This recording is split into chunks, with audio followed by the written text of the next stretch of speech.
All right, we're back, guys. Cheers. Got the double espresso on deck. The market's looking a little rocky right now, little green, little red. SoFi looks like it's catching a bid, though. We're up over 1%, and we have to cover it. We have to go over SoFi, the charts, and I want to go over a stock that's also ripping right now that I actually just locked in profits on, well, on my call options. We'll cover that here in a couple of minutes, but first, again, cheers, take a sip of your coffee, hit the like button, subscribe, do all that good stuff. Join the Patreon if you want to keep up with my portfolio updates, my private Discord. That is linked down below, also pinned in the comments, or go to stocksurfs.com/Patreon. And now let's get into it. So again, we are all over the place today. Stocks are moving everywhere. We have a little green, little red, QQQ's down 0.1%.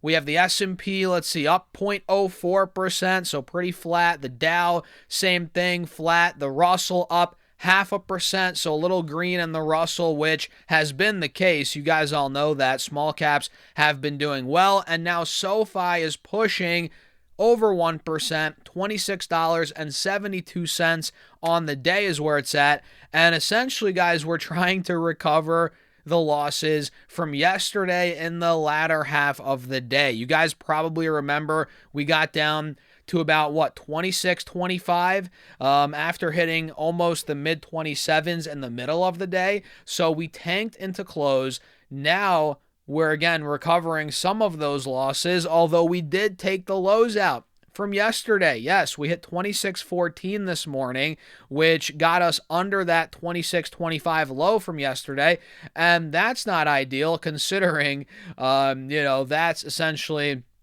showing that the bears are gaining momentum, through that support from yesterday. But then again, now we're recovering, so we're in limbo, right? We're in limbo. This has been the case for SoFi stock. You guys know that. You know what I mean? We're still technically flat, consolidating, even with today's 1.2% move. And yes, we are taking out the opening price from today, which is good. We opened up at 26.60, again, dumped down to about 26.15. Now we're pushing 26.75. If this can break through 27 into close, in the end of the day, that would be a good close in my opinion. And of course, I want to see it break through the highs from yesterday and from this entire week, but we're not really getting that yet. And I think the market's closed Monday. It's Martin Luther King Day Monday, so we are closed on the 19th. So keep that in mind.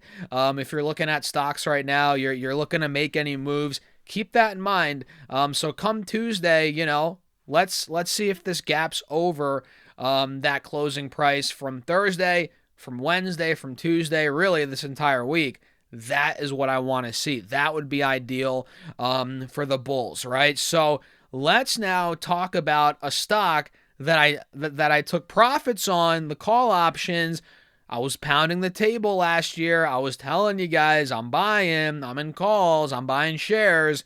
Novo Nordisk. Guys, this stock is ripping 7.5% in the green today after just hitting $56 yesterday. Yes, what a recovery. So we got some data regarding their oral GLP-1 that launched about 10 days ago. I think that was on the 5th of January, 6th of January, whatever day it was.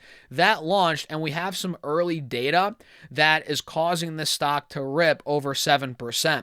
And again, I sold my call options. If you guys remember, for those that don't, I'll tell you right now, all of you in my Patreon know, I was in the $45 calls that expire December 2027, right? And I was up 50% on those calls as of today. And just literally, a couple days ago, I was only up 25% on the calls. So I decided to take some risk off the table here. Again, I still own shares, but I got out of those call options for a nice, juicy, almost 50% gain as the stock now is approaching the highs from September. September, we hit 62, 63 bucks. Then we tanked all the way back down to $40, right? And now we're starting to move again towards that resistance. So again, I took risk off the table. I'm still long, I'm still bullish, but I want to see this break through $62. to then maybe go, I think honestly at that point it could fill the gap back up to $70. We'll talk more about that here in a second. Let me show you now this article. Give me a second so we can see exactly why Novo is making this move. It's not because of nothing, guys. Again, we got some favorable data. So like I said, they launched their oral GLP-1, oral Wegovy, about 10 days ago, and data from IQVIA shows over 3,000 prescriptions,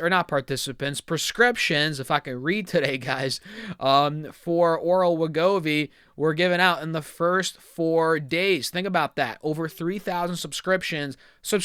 Oh my God. Prescriptions. I can't even talk today, guys.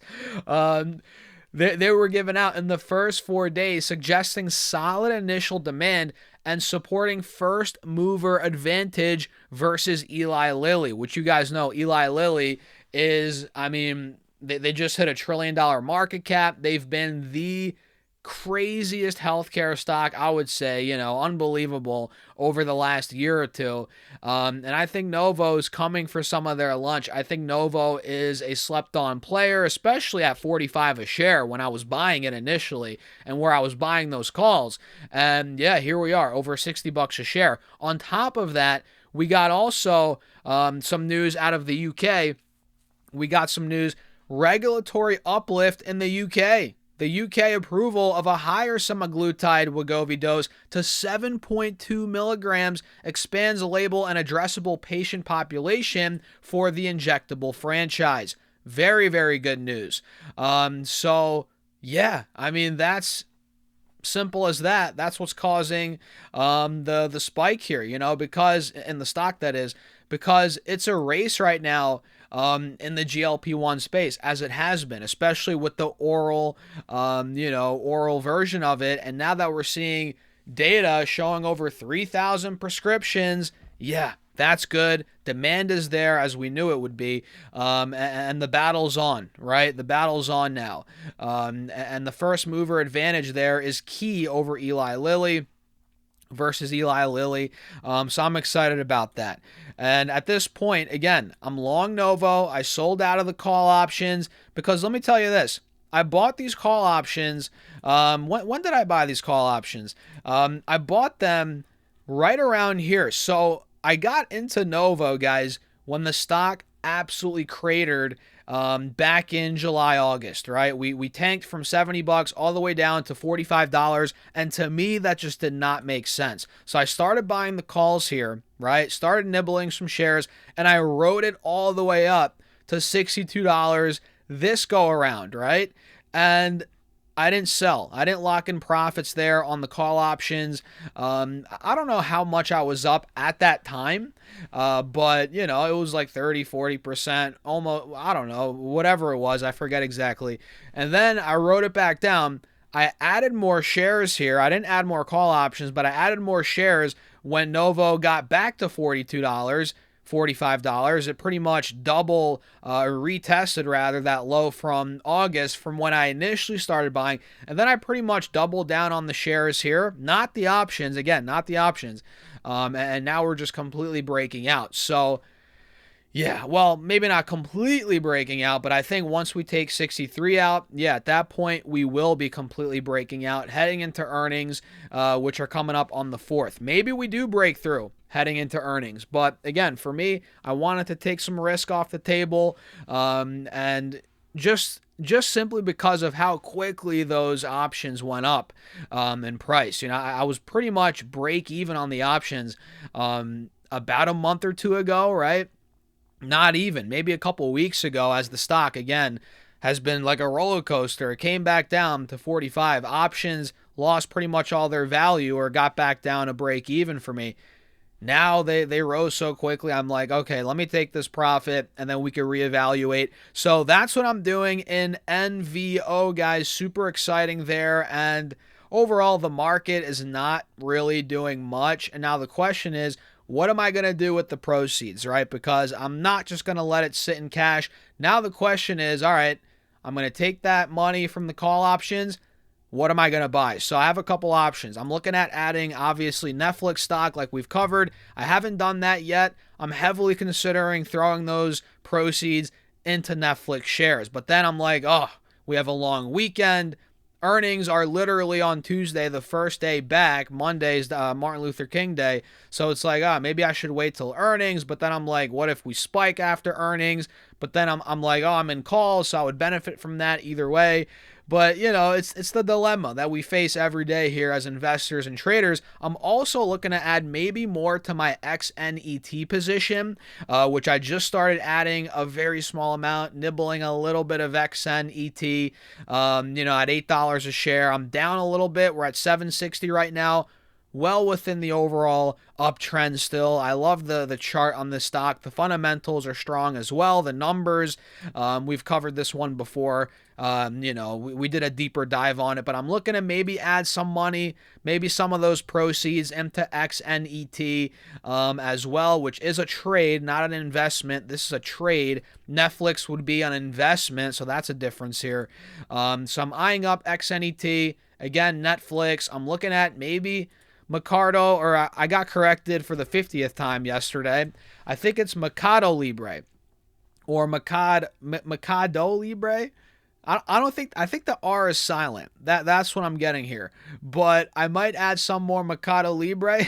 I got to figure out how to say it right, guys. My bad. I'm sorry. But yeah, I'm bullish. Either way, man. Either way, I'm bullish Mercado. I'm bullish Novo, I'm bullish. XNET, I'm bullish. Netflix, although I don't own shares yet, being a little nitpicky there. But what do you guys think? That's the quick update from the middle of today. By the way, happy Friday. Cheers. I appreciate you all for tuning in.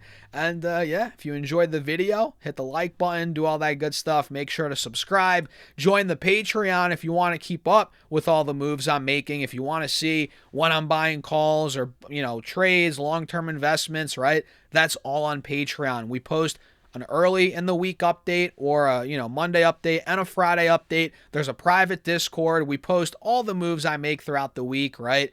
We talk in the Discord. Check it out. Link down below, pinned in the comments, or go to stocksurfest.com/Patreon. And with that being said, cheers. I'll see you all in the next one.